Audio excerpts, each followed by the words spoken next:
Bienvenidos, Mesías, ¿cómo le va? Jorge, ¿cómo le va? Bienvenidos a los dos, gracias por estar aquí. Creo que de alguna manera las voces de ambos invitados aquí representan no solamente a sus partidos, sino a espectros políticos que hay en el país y por eso les estoy agradecido.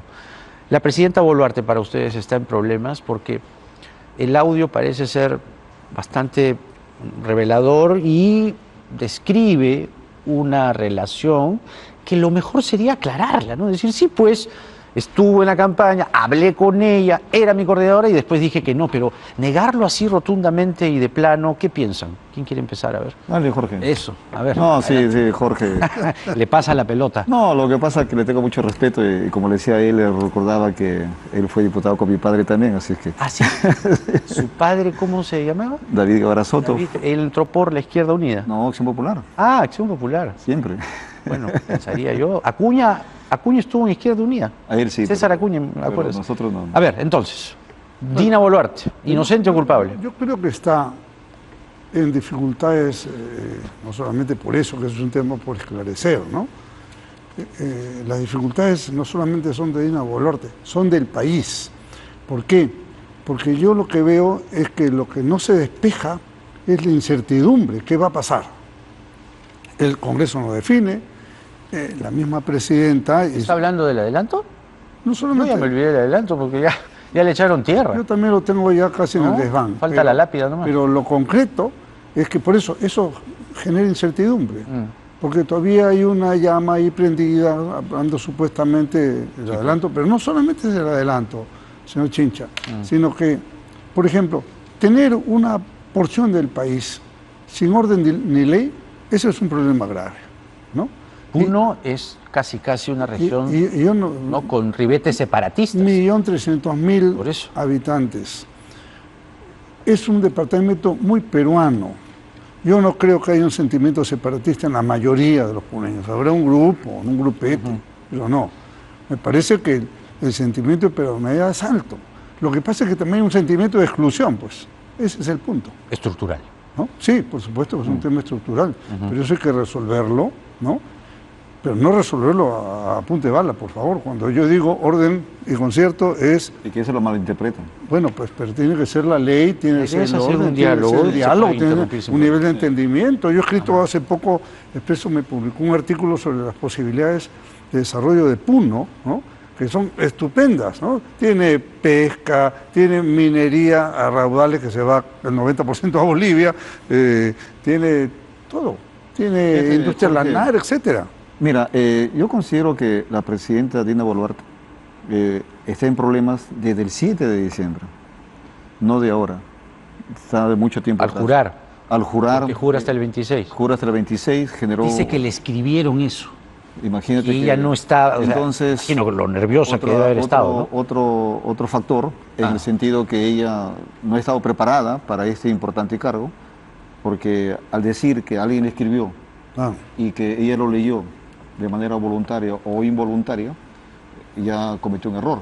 ¿Usted cree que no estaba preparada? Yo pienso que no, preparada desde el punto de vista humano, de competencia. Ella, como competencia. Pero sí estaban preparando la sucesión con tiempo. Eso sí, pero yo me refiero de competencia, porque hasta hoy no da talla de estadista, hasta hoy. Es lo que hay. ¿Perdón? Es lo que hay. Es lo que hay. Pero sin embargo, ella dio ese mensaje el 7 de diciembre y de ahí ha seguido tumbo tras tumbo. A tal punto de que, por ejemplo, anteayer fue a Ayacucho a lanzar la Semana Santa con el señor gobernador, y sin embargo resulta que cuando le preguntan por la muerte, echa la culpa a Castillo cuando Castillo ya estaba fuera. Eso fue cuando menos un despropósito, ¿no? Porque, claro, echarle la culpa a Castillo podría ser, digamos, indirectamente, porque como acabo de explicar en la introducción, hubo todo un discurso de odio, pero al final, uno cuando entra al Estado asume activos y pasivos. Entonces, ¿por qué Dina Boluarte sopla la pluma solo a Castillo? Bueno, pero no es menos cierto que Castillo y Torres se han portado como unos energúmenos. Es lo que acabo de decir. Sembraron francamente, odio. usted lo acaba de decir. Sí. O sea, han sembrado odio. O sea, la exclusión, el sentimiento de rechazo, lo que tú quieras, que existe en el Perú, ¿no? Las brechas que existen en el Perú, pero ellos les han transformado en odio, ¿no? Entonces, así no se puede vivir. Yo creo que es uno de los perjuicios más severos que se han hecho al Perú en los últimos tiempos. No ha sido el desmanejo económico que existe, no ha sido la incompetencia, han profundizado el odio en el Perú y eso hay que resolverlo. Hay que atacarlo positivamente, ¿no? Y eso se hace hablando, comprendiendo, convocando a gente que sea experta. Posiblemente la señora Boluarte, pues, como tú dices, también un nivel de incompetencia, pues, ¿no? No es que hemos pasado de la noche al día, ¿no? Tampoco. Ha mejorado la cosa, pero... Se ha estabilizado un poco, pero no es suficiente. Ahí, sumando el tema del odio, fíjate que el odio y la violencia como que se está normalizando en nuestro país. Y es una violencia tanto física como verbal. Hoy lamentablemente estamos viendo que a algunos congresistas, algunos ministros los están apedreando, los están insultando, y también a colegas de ustedes. ¿Cómo es posible eso? Por eso, se ha perdido, y incluso ya ni siquiera cabe calificarlo como anomia. Ya ha ido más allá de la anomia.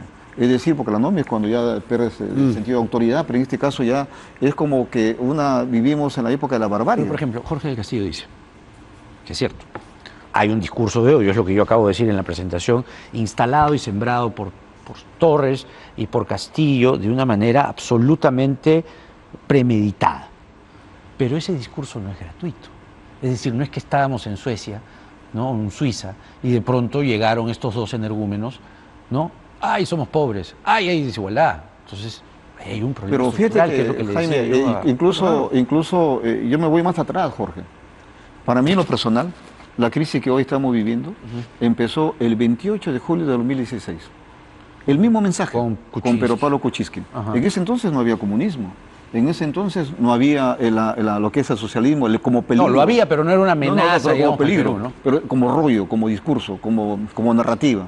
Pero sin embargo, sé si Castillo es comunista, por eso tampoco, pero sin embargo, imagínate que de ahí hasta hoy no paramos. 6 o 7 presidentes en 6 años, 3 congresos de la República, cientos de ministros, varios presidentes del Consejo de Ministros. Entonces, para mí empezó ahí. En 2016. 2016. Cuando usted ya no estaba, sale usted. Yo ya salí, pero entra Jorge. Castillo, así que por alusión indirecta. No. Recoge la pluma. No, es que tiene razón. Alusión indirecta, he dicho. Tiene razón. Por eso es que yo no voté a favor de la vacancia de PPK. Porque uno en su experiencia política aprende a ver bajo el petróleo, ¿no? Y te das cuenta que ese era un salto al vacío peligroso como lo fue. Pero yo recuerdo una declaración suya ese día que lo que dijo fue, ya están los votos, así que mejor que Kuczynski se vaya. Renunció. Bueno, no, yo dije, yo hablé de la renuncia, por supuesto. Me acuerdo. Pero eso fue o sea, después. usted le pidió renunciar. Yo fui uno de los que pedí renunciar porque yo lo veía claro. que estaba agotado el tema. Pero no votó a favor de la vacancia de Kuczynski. Cuando fue la oportunidad yo no voté a favor. Las dos. Porque me di cuenta... Hubo dos, ¿eh? Sí, me di cuenta de que esto era un salto al vacío como lo fue. Finalmente el Perú que ganó. Vino un señor Vizcarra que engañó... una persona ad hoc para la oposición de entonces. Engañó a todo el mundo, ¿no es cierto? ¿Cómo así? Pero sí, la prensa lo respaldaba a morir. Todos los días daba una conferencia de prensa pero al mediodía. antes retrocedamos. ¿Cómo Vizcarra logra estabilidad política si es que era el vicepresidente de Kuczynski? Lo apoya el Congreso. ¿Quién? Supuestamente... la oposición de Kuczynski. Primero porque era una sucesión constitucional. No, eso sí, sin duda. Sin embargo, hay supuestamente que habría habido conversatorios, que había sido el servicio de puente de César Villanueva.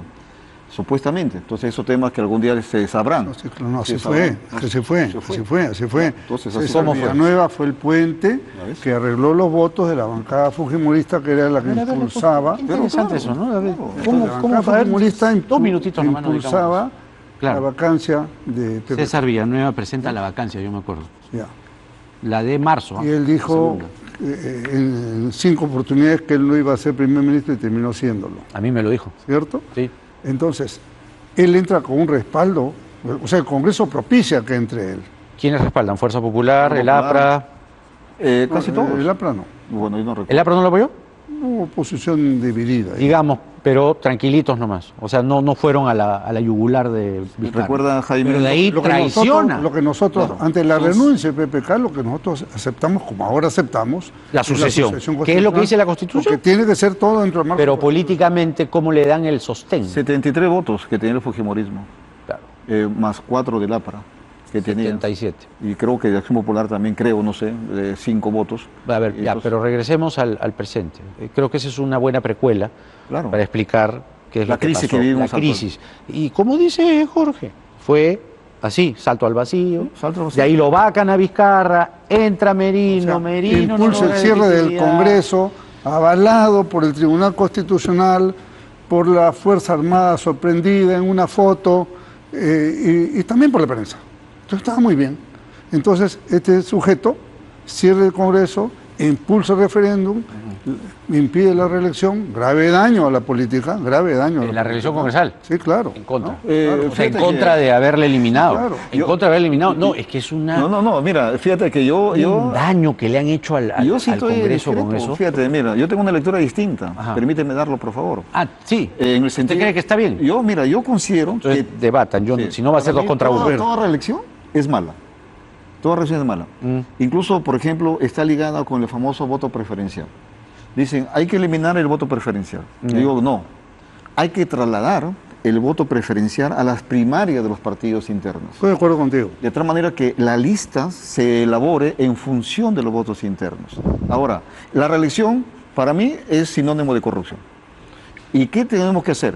Dice, no hay experiencia de los nuevos parlamentarios. Es que esa escuela tienen que hacerlo los partidos políticos. Que No hay, estamos, pues. que eso es, no lo estamos No hay. haciendo, pero debemos de hacerlo.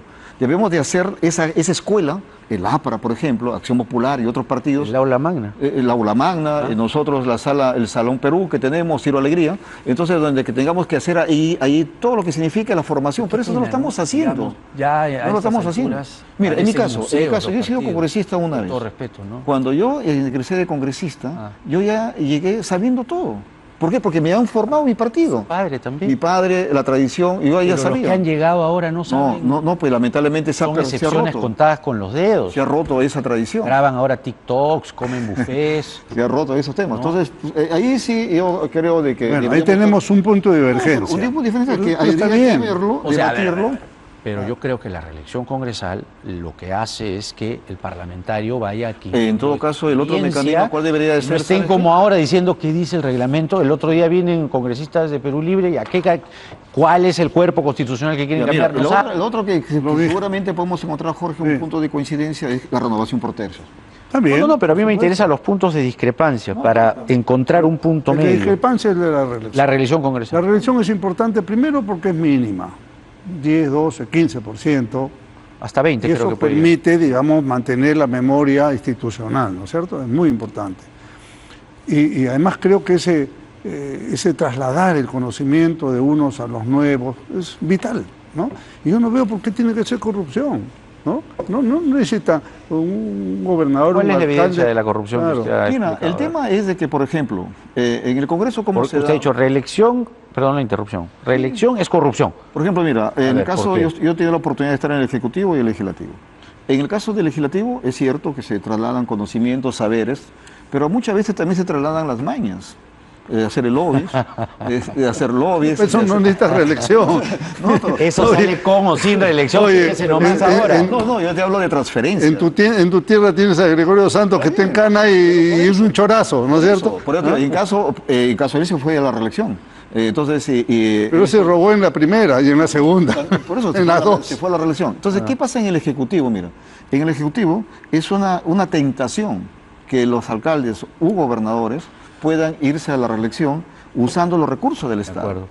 Y Ahora, mientras que incluso hacen una Pero gestión. no técnica. estamos hablando, Mesías, del Congreso, Está bien, donde pero- no hay eso, pero si hay iniciativa de gasto, Pero si hay ¿no? lobby, ojo. Bueno, pero quieren eso hacerla tendría ahora. que ser No, denunciado. Ahora quieren tener una capacidad, un De gasto, porcentaje de no, no, es un gasto error. con el aval del TC. Volviendo a la No, ni Constitución hablar. del año 1933, cuando ahí sí los congresistas, los diputados y senadores tenían iniciativa de gasto. Eso Antes, ustedes cuando... antes. No, por el 33, pues en el 33. 33, sí, bueno. Claro, Ah, esto en se, la Constitución esto se acabó el 79, 79 ahí se acabó. Se acabó. E incluso recuerdas, bueno, Si usted se ha ido lejos, la Constitución del 33. 33, en la que fíjate que cómo andaban los diputados de ese entonces con esa Constitución, con su chequera. Se iban, por decirte, a San Miguel de Cajamarca, de Payaques, a Jaén o San Ignacio Ochota, se iban con su chequera, el diputado. Pisco y butifarra. Se iba y le decía, ¿sabes Pero qué? eso era trampolín a la fama. Yo quiero, ¿qué quiero? Quiero Ya, a ver, tanto. entonces, vamos a regresar, si me permiten, usando el hilo de la corrupción, a ¿Qué impresión tienen ustedes a partir de las evidencias si es que Dina Boluarte ha recibido o no ha recibido dineros que pueden implicar un delito en ella? No puedo, ya soy sincero. Yo creo que un político de Estado irresponsable, como me considero yo, responsable, no irresponsable, no puede lanzar un torpedo sin tener una prueba concreta.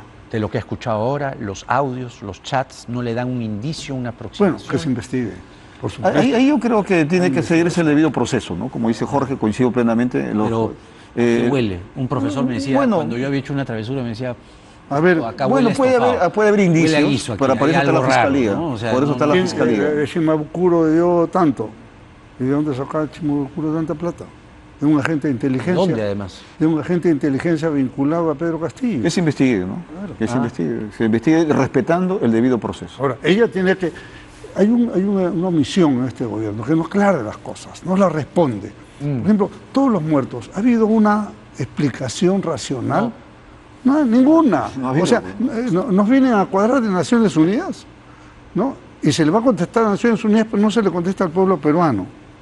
En este tema es fundamental que explique, ¿no? Y que se resuelvan bien las cosas. Yo el otro día vi una declaración, por ejemplo, del Contralor, ¿no es cierto? Para el Contralor la solución a la falta de prevención es crear el Ministerio de Infraestructura, ¿no? Un ministerio más.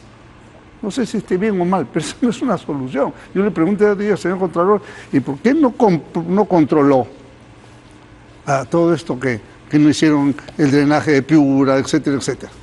Por ejemplo, que era una labor para hacer. Entonces, ahí vienen los problemas. Ahí ha habido serias fallas, ¿no? Por ejemplo, la autoridad de reclusión con cambios. ¿Autoridad?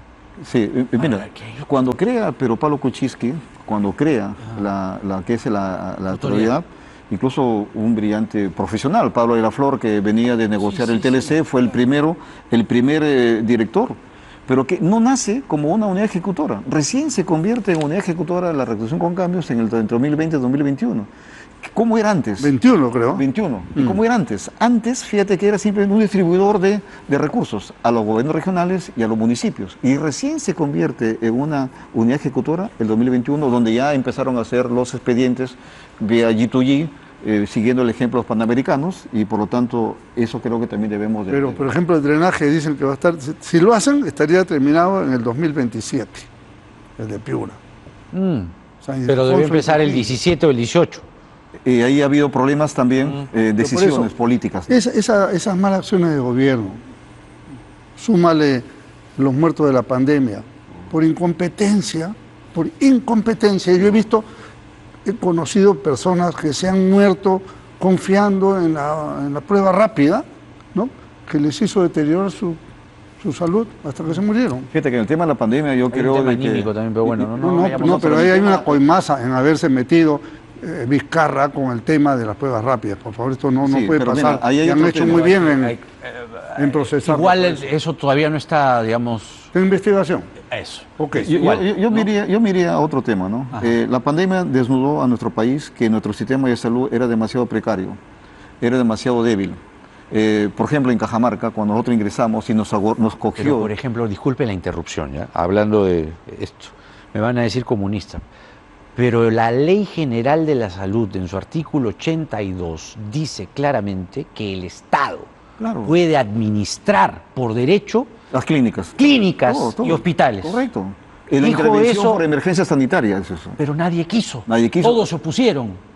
Entonces, habían intereses no había equipamiento oscuros y mercenarios. La clínica te metía una cuenta de 100.000 soles, ¿no? Soles, bueno, fuera. Yo sé de casos de $50.000 para que agarren una cama UCI. El tema no había ventiladores. Y el Estado no hizo nada. No había monitores, no había oxígeno. Por miedo a que le digan comunista. El oxígeno estaba monopolizado. Eso fue ¿cómo se llamaba el premier de Vizcarra? El señor Moqueguano también. Ceballos, Vicente Ceballos, en una conferencia de prensa, rechazaba las donaciones de oxígeno. Osó, que osó, ¿no?, cruzar y decir, por si acaso existe este artículo 82 que puede hacer... O sea, bordearon la ley, pero no la aplicaron. ¿Por qué? Por temor a que le digan comunista. Hubiese sido conveniente que administre el estado de las clínicas en la pandemia y así evitar muertes como reclamamos todos. Porque el sistema de salud es precario todavía, pero era más precario en ese momento. No habían camas UCI, no habían usiólogos, no habían emergenciólogos, no había monitores, no había planta de oxígeno. Solamente una planta de oxígeno alimentaba a todo el Perú. Y nosotros en Jaén, por ejemplo, cuando queríamos planta de oxígeno líquido, teníamos que rogar. Y un día, prácticamente yo como gobernador terminé con dolor de estómago porque no había oxígeno y la gente se iba a morir. Y gracias a Dios llegó el oxígeno. La idea, si me permites, es como partidos responsables. Por ejemplo, hoy día salió la resolución del APRA ya rechazando definitivamente las impugnaciones que había y en cualquier momento saldrá la resolución final que nos rehabilita plenamente en el ROP. Y le deseo a Acción Popular que el jurado también resuelva la controversia que tiene. Que tengan, ¿no?, un presidente. Pero y el PPC debe hacer lo suyo. No tiene quien le escriba. No, y el Partido Comunista también debe existir. No estoy en contra de eso. Pero por supuesto todo el derecho de participar, ¿no? El Partido Comunista peruano. Pero eso me refiero. El Partido Comunista del Perú. El tema es que hay una paradoja, ¿no? Los partidos con ideología no están. O están afectados en sus personerías. Su ideología podría actualizarse también. Pero los que están en la cancha no tienen ninguna ideología. No. La gente es la improvisación, el aventurerismo. El sistema de partidos políticos en el Perú ha colapsado. Y dentro de ese sistema, lamentablemente, partidos como el APRA, Acción Popular y PPC, por decir alguno de ellos, hemos caído en esa vorágine, en ese hoyo negro. De por sí saben que esto puede ser un detalle menor, ¿ya? Pero múdense. ¿Para qué siguen en el centro de Lima? Veo las casonas republicanas, la de Acción Popular es muy linda, pero la veo desde que tengo uso de razón. O sea, pueden ir a Lima Norte, ir a Lima Este, dejarla gran, digamos, o en la Casa del Pueblo, dejarla como un lugar. No, es que ese es nuestro centro, es nuestra catedral. Pueden descentralizarse también. Tenemos sectores en todos los distritos. Y hay actividad en los distritos. Por supuesto. Sí, por supuesto. En la Acción Popular tenemos eso. ¿Quién va a ser el candidato presidencial del APRA? No está definido, pero yo antes de entrar en eso, si me permites, es lo siguiente. Qué buena toreada. Yo creo que, yo creo que lo que corresponde y lo vemos en el 2024, Jorge del Casero. Como ustedes, igualito. Como partido de Estado, yo creo que... Perdón, lo que pasa es que Jorge va a responder cuando Mauricio le dé permiso. Uy, él va a decir, a ver, chape esa flor. Él va a decir cuando a ti te Vitocho. Lo voy a llamar a Vitocho o al Escano para que te dé permiso a ti. Para que le dé permiso a Mesías. Y tú no le des permiso a los niños, ¿no? Cuidado. Ahí se la devolvió. Bueno, mira, yo creo que los partidos de Estado lo que tenemos que hacer es preparar una agenda básica, común, mínima, si fuera posible. 5 temas. Por eso, no más de 5. ¿Cuáles serían? A ver, hagámoslo en para borrador. la transformación del Estado, que es fundamental. Reforma del Estado. La educación. Educación, por eso, como eso ya haces todo, educación, salud, agricultura, el tema productivo, que es fundamental. Pero lo que pasa es que tienes que separar un poco, porque si no, mira, ve, educación, salud, viendo dos temas separados. El Estado todavía, especialmente el sector de economía, consideran que los gastos de salud son gastos corrientes, cuando hay mucho de inversión ahí, ¿no es cierto?, en ese tema. Entonces, ahí hay un punto importante, ¿no? Segundo, la seguridad ciudadana me parece vital, ¿no? Pero nadie está haciendo nada. Pero eso es vital. O sea, hay una cada día... al ministro del Interior.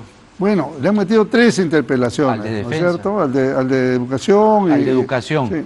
Ahí está. Bueno, vamos a ver el ministro de Educación. yo creo que ese tema, por ejemplo, de seguridad es vital. La reactivación económica. Fundamental. O sea, si no nos ponemos de acuerdo en algunas cosas comunes, Mesías, y con otros partidos. Nosotros con Jorge en su momento, fíjate que a pesar que siempre como partidos una tradición de converger y también de divergencias, con él tenemos una anécdota. Citaba mucho a Belaunde. Claro, mira, pero con Jorge tenemos una anécdota común. Fíjate que nosotros firmamos ambos, él y yo, una carta para solicitar el acuerdo nacional para que se establezca la política de Estado número 35, que tiene que ver la social información y del conocimiento, que da sustento a lo que es la transformación digital del Perú. Pero ustedes han dicho, yo lo he recogido, reforma del Estado. Sí, transformación educación, del Estado, educación, salud, trabajo, reactivación económica, corrupción. Yo le agregué corrupción. Está bien. Seguridad y todo eso, ahí están los 7 temas. Y todo eso, Jaime, se consigue con lo que él y yo hemos firmado, que es la transformación digital. De acuerdo, pero hoy por hoy hay un ministro de Educación, de nombre Oscar Becerra, que suele hacer declaraciones un tanto polémicas, ¿no?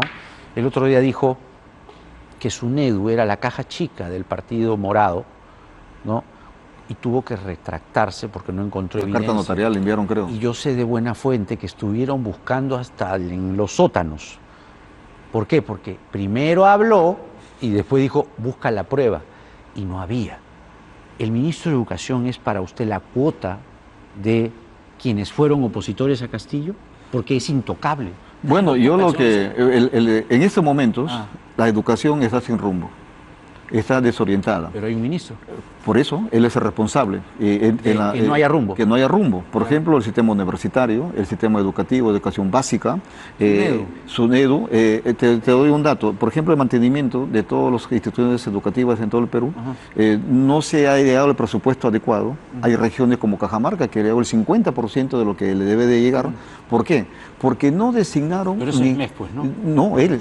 ¿Él? ¿Por qué? Porque él tiene Ya. que designar a los directores encargados o nombrados para esas instituciones educativas. Entonces nunca designaron y por lo tanto no había a quién le den ese dinero. ¿Qué piensa Jorge del Castillo de Becerra? Bueno, ¿cuánto tiempo tiene el ministro? ¿Ah?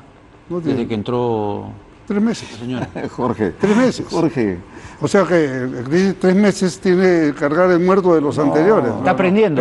Está aprendiendo. O sea que Tranquilo. como Castillo. No está aprendiendo. aprendiendo. Yo creo que es un buen ministro. ¿Ah? No, No, Jorge. yo creo que sí es ¿Cree un buen... Yo creo que es un buen ministro, por supuesto que sí. ¿Usted cree que es un Claro buen que sí. ministro, Mesías? No, para mí no. Por eso te estoy diciendo. Otro punto de discrepancia. Otro punto de discrepancia. Bueno.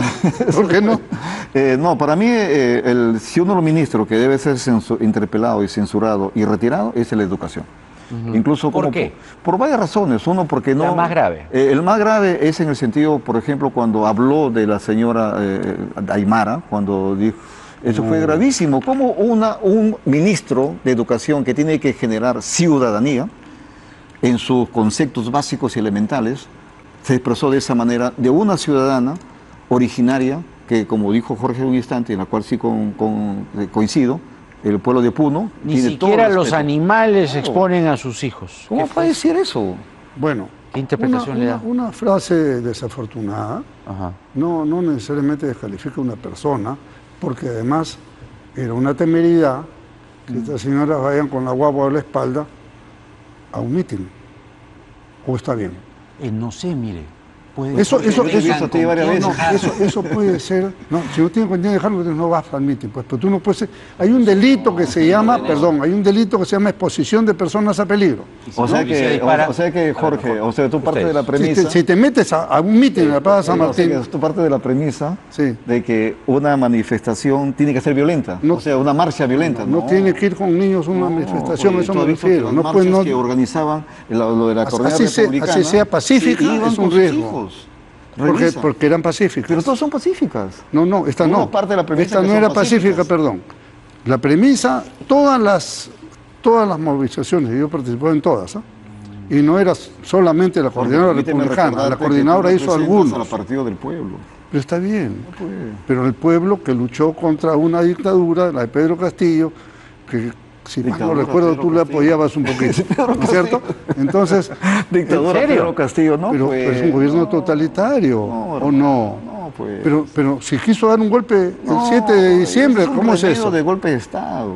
¿Y eso no es dictadura? No, oye, ¿qué duró? ¿40 ¿O segundos? tú también eres partidario que él estaba borracho, mareado, drogado? No, yo también, igual que tú, discrepo de esa actitud de Pedro Lógico. Castillo, pero sin embargo tampoco da para calificarlo como un dictador, ¿no? O sea que no, es un remedio. No, Es un golpista. Él es un golpista. Bueno, puede ser un golpista, pero no las dimensiones que se le quiere dar, ¿no? Ok, entonces lo que nosotros hicimos fue combatir, No le da. combatir a un gobierno incompetente y altamente corrupto, como lo demostró a lo largo de todos los meses. Por ejemplo, mira, catalogado como cabeza de una organización ahí hay criminal. otro error, otra decepción de Pedro Castillo. Él y su cofradía, pirañas, que reivindicaron a los tiburones. Y los tiburones pasaron a ser los grandes santificados. ¿Quiénes son los tiburones en Los que ya conocemos, los que conocemos en la política nacional. Tiburones. Tiburones. Pero sitúelos, por favor, porque yo los tiburones los alucino en el mar. Tiburones que han gobernado los 90, por ejemplo. Ya, fujimorismo. Entonces ellos, pues sabemos todo en la que Jorge, que felicito porque él en ese entonces era congresista del 85 al 90, combatiste. No, fue alcalde del 86. No, pero luego combatiste. Sí, claro. Combatiste. Desde el 92, 5 de abril. Claro, combatiste, pero eso, por ejemplo, esos tiburones de ese entonces se comieron a los pirañas y luego salen a decir que son santos. Por favor, pues. Entonces, pero mira, nadie dice que son santos. Para empezar, yo no es mi posición de ninguna manera. Pero que el gobierno de Pedro Castillo está bien, corrupción. Es un desastre. Pero dice que usted lo sobaba un poquito, lo quería un poquito a Castillo. Fíjate que si tú analizas, en mi caso, tanto así como han buscado del ministro de Educación hasta el sótano, a mí también me han buscado si cuántas visitas he hecho al presidente Castillo. Nunca. Se usan reuniones públicas, es más, dejé de ir a las reuniones de los gobernadores porque no me parecía correcto cómo estaba gestionando. Claro. Entonces nunca me encontraron ni me encontrarán porque mi vida siempre ha sido transparente y lo será. De acuerdo, de acuerdo. Entonces, el tema aquí para cerrar es que, en mi opinión, las madres tienen derecho de salir. Claro. Y si es posible pueden salir con sus hijos, porque no tienen con quién dejarlos. La policía, que representa al Estado, debe justamente no ejercer violencia sobre ellas, dejarlas pasar. Hubiese sido un gesto lindo, ¿no? Claro, pero más bien les lanzan los gases. Con los niños ahí. Está bien. No, pues. Yo las hubiera dejado pasar. ¿Sí o no? Sí, ya, pues. completamente de la acuerdo. policía agarra, armas al suelo, pero que los que están atrás de estas movilizaciones no las usen, violentas, no las las están usen. usando es una realidad. Pues. Hay que ser muy cándido para no aceptar. No sé si lo están usando. Sí, puede ser usted muy cándido. No le estoy diciendo a él. No, digo, quienes piensan así. No, lo que pasa... quiere hacer pelea de todas maneras. No, son los puntos de discrepancia en un foro televisivo. No, lo que pasa es que simplemente hay que recordar que el pueblo aymara tiene sus tradiciones como una nación. ¿Pero están más para el lado de Bolivia o más para el lado de Perú? Fíjate que recordemos que Bolivia fue Alto Perú en su momento también, ¿no? O sea que la integración del Tehuantepec... ¿Les molesta a los bolivianos? No, les molesta a ellos seguramente, pero sin embargo esa es la historia. Sí. Incluso si nosotros revisamos, fíjate que hay un paréntesis, si revisamos la historia del pensamiento económico del Perú y de Latinoamérica, siempre vamos a encontrar un gran protagonismo del Perú, tanto las antiguo... Las minas de Potosí, todo. decían los conquistadores. La hoja de ahora. Todo. En el caso Bolivia y Perú. El 90% de la producción del oro de Puno se va a Bolivia. ¿Ah? Bolivia producía antes 10 toneladas, ahora produce 40, 45. Esa diferencia se le da a Puno. Bolivia ha fomentado este lío, ¿no? En Puno también, y las carreteras están cerradas. Entonces el oro ya no puede ir. Ojo. Y las reservas bolivianas se han ido al suelo. Los dólares, no hay dólares. Por eso tampoco. Pues. No, te explico, pero déjame terminar la reflexión. Dale. Por política económica interna de Bolivia, sus reservas se han ido al suelo. Sí. Y sus reservas de oro también están bajando y no las pueden reponer porque no pasa el oro peruano. ¿Usted cree que este y por otro lado, por falta de dólares, les quieren pagar a los mineros, punto, a ver. A los mineros peruanos les quieren pagar en bolivianos. Ya. No aceptan. Entonces, lo paradójico es que este disturbio que ellos han impulsado en Puno les ha salido el tiro por la culata. ¿Ya? ¿Usted cree en esa versión? No, yo no. sé. Incluso fíjate que yo no creo... Pero es un hecho que el oro puneño y Madre de Dios se va a yo creo que le estamos haciendo con esos comentarios, se le hace un favor a Evo Morales. Porque se le está magnificando como si fuera un líder continental. No está Evo detrás de las protestas. No, para mí no. ¿Cómo va a ser líder? Más bien, él es el responsable del fracaso económico de Bolivia. Por eso te estoy diciendo. O sea que con lo que estamos diciendo, lo que tú estás manifestando, se está buscando, se le está haciendo un favor a Evo Morales. Si tú analizas a Bolivia, en Bolivia el liderazgo de Evo Morales está entre tercer o cuarto lugar. Está por los suelos. Sin embargo, con esos comentarios que aquí en el Perú estamos dando, lamentablemente se le está fortaleciendo y se le está amplificando su dimensión de liderazgo, cuando no lo tiene ya. Evo Morales ya lo tuvo, y eso entonces no tiene esa capacidad. Maneja el gobierno. Y ahora en torno a la política macroeconómica de Bolivia, yo creo que debemos estudiarla un poco más para ver de qué manera. Ahora, entre Perú y Ecuador, Bolivia en estos momentos, ¿Estudiarla para qué? Estudiarlo para ver lo que está manifestando Jorge, si realmente el oro que salía a través de Bolivia Está probado. Era lo que es el tema. Está probado que Evo Morales... No, que Está el oro, probado que el oro peruano Ajá. incrementa las reservas en Bolivia.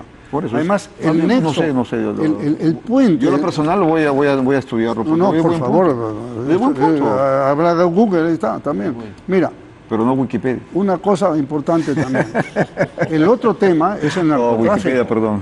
¿Sabe usted que todos los días 5 o 6 avionetas bolivianas aterrizan en el Brain y en otros lugares viniendo a recoger droga y trayendo... Sí, ese es otro tema, por ejemplo, de la droga. Ahí sabemos que hay un círculo lamentablemente vicioso, Bolivia, Perú y Colombia, y tal, México, Sinaloa, Tijuana, todos esos temas. Bolivia se ha convertido en el hub, ¿no? Por eso. De la droga Eso es en otro- América del eso Sur. es otro tema. Yo miro que por ahí también otro factor, es decir, que el dinero Sí, de por especulación, supuesto. el dinero de los golondrinos, que antes ingresaba a la economía boliviana, lamentablemente no ha servido y ha sufrido ciertas distorsiones.